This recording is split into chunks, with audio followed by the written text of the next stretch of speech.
Hey ladies and gentlemen, welcome back. Now, it's been a while, but what are we now? 8th of November, yes. The game is gonna come out at 18. I believe that is for Americans. We're gonna get it 6 days after that, so that's gonna be 24th. Probably gonna get it on December, but until then I've decided I want to talk about some of the things I've saw. As a competitive player, I don't care too much about spoiling myself. If anything, the spoilers may just give me a niche, before the others, because honestly, I don't care too much about the story. I just want to get into the competitive play and kick some people out of the game, basically. But you know how we are. I'm gonna try to make a layout, try to make it professional, but I want to talk about two moves that have been mentioned. And being that many people have these copies now because of the reviewers, let's just say that lots of people have spoiled. I'm gonna try to make the thumbnail spoil free, and I'm just gonna mention the names of the abilities or the Pokemons, but I'm not gonna say anything regarding them. So I hope that the title is gonna be fair. Don't wanna make it too much of a blank because then people don't know what they're clicking. And at the same time, I want to make it clear this is spoiler related, so if you are interested in fully experiencing this game, yeah, you pretty much have kinda spoiled it by the Nintendo himself, didn't you? But at the same time, take it, to your own degree of justice to know what you are about to do. If you're gonna watch this to the end, it's up on you now. So don't be coming on me saying I spoiled it for you, okay? So from this point on, two Pokemon are gonna be spoiled regarding the buffs or the nerfs that they have gotten. So let's talk about Talonflame. Lots of people know Talonflame for two things: Brave Bird and Gale Wing. Being that Gale Wing gives priority to all sorts of flying type moves, and Brave Bird being the strongest of flying type moves, these two combinations were incredible. It made Talonflame truly an incredible monster with SD like Sword Dance set. Brave Bird through Choice Bandit especially really hits hard, surprisingly hard to be honest. I always felt it's not gonna be hitting that hard, but damn, it's been hitting hard. Still, late game, like no other, it truly was a potential monster when in right hands of a right player, knowing how it works. And it's really not easy to just spam that Brave Birds all around the place, but it got that Scout U-turn on top of it all.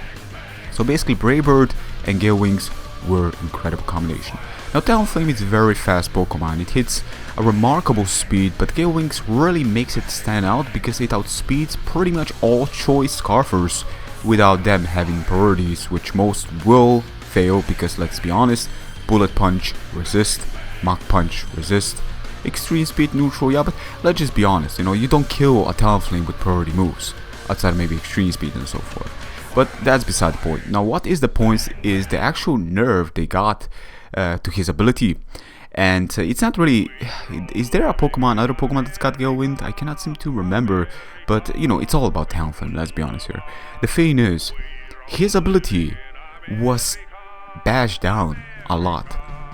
This time around, if Talonflame takes damage, no matter what kind of damage, let's talk about Stealth Rocks, he needs to be at 100% to take his ability into use. So if he takes any kind of damage on the switch, or if he comes in and takes Stealth Rock damage, he doesn't have his Gale Wind ability anymore until he roosts. And if Stealth Rocks are around, that's gonna be hard to apply because you're gonna need to get rid of those, and having Talonflame, it's gonna be a priority number one to have that Pokemon at full HP. Now it's not the most bulkiest of Pokemon, but at the same time, some people have run it bulky, and it's been actually kind of surprisingly bulky for its own good. I never really expected it to be bulky, but it could work out because its basic Roost also having priority. But here's a thing: without that having priority, being damaged, and you only using Roost when you actually are damaged, you're not gonna have that priority anymore. So Gale Wing on that Pokemon, that's a huge bash on the Talonflame from what I see from the 6th generation to the 7th generation. Very interesting change. But enough of Talonflame, let's talk about the next change they made, and that is basic Dark Void. You guys know the Dark Void is very sinister move that people have spammed on Smeargle on that freaking VGC.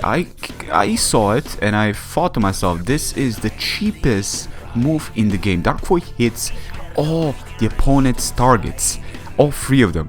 If you're like into triples or some lunacy, okay? Dark Void. destroys those. And there's a 75% I believe chance to hit, which is insane on its own. I mean, hitting 3 targets or hitting 2 and putting them both to sleep, even if it's, you know, the sleep turns don't really last as long as in singles. Let's be honest here, having 2 Pokemon asleep is already pretty bad, and you cannot protect when you're asleep, you know, so it doesn't really work that way. So you can stall down turns, but it's pretty hard to play against something that can hit multiple targets, not to mention put 2 of your Pokemon asleep if he's lucky enough. But Smeargle doesn't learn Dark Void anymore.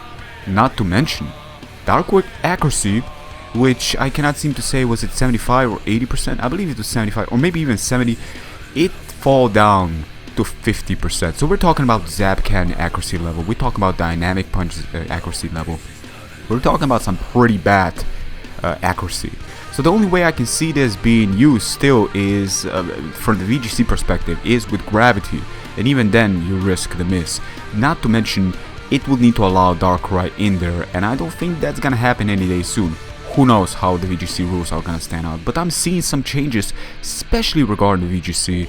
And being that I'm not a VGC player, I can definitely still respect Game Freak for doing this, because let's be honest here, you know, VGC players are the competitive ones that I've followed, like Cybertron, Zank, and you know, the people I respect. I definitely see where they're coming from, and VGC is a huge deal, and Game Freak finally pulling that strength in and finally realizing, you know what, we should start to base and actually deal with how VGC works. And finally they're actually pulling in the ideas, because I think Dark Void was absolutely the cheapest of moves out there. Well, again, you know, if you use it, why not? Why not use the cheapest of moves? I'm not calling you a cheap player. I'm just saying what I see, and I think it's a very hard thing to avoid, but at the same time, you know, it is what it is. But now I don't think people are gonna use it, because Smeargle cannot use it, and Darkrai is the only Pokemon I believe can get it. And not to mention that I believe Darkrai also gets Hypnosis, which is 60%, which means Dark Void is worse, which really struggles my mind. But anyways, so how do you people that watch this video feel about that? Let me know in the comment section below. And I should be going now. Tomorrow I'm probably going to be, you know, covering all the other things that I saw, because again, I'm a competitive player. All these spoilers aren't really that big of a deal for me. I'm not going to see this in freaking story mode. I'm not going to see Darkrai using Dark Void and missing on me. I'm not going to see Gale Wink being all that important to me. I already know about Gale Wink. The nerve or the boost, who gives a damn? I'm about competitive, and I need to know this firsthand before going in, not being freaking surprised. What the hell is going on? You know what I'm saying? So basically, because I'm a competitive player, I also expect people that watch me to be more competitive and not really into story too much. While we all are gonna play story, at the end of the day, most people that came here came for bells, and I believe there's more competitiveness on this channel than there is actual. Oh no, this actually was huge spoiler, because I don't think I spoiled it too much for you. Still, anyways, I'm gonna try to make this under 9 minutes, because I tend to have a thing for talking too much. So thank you very much for watching, and until next time, stay healthy. Peace.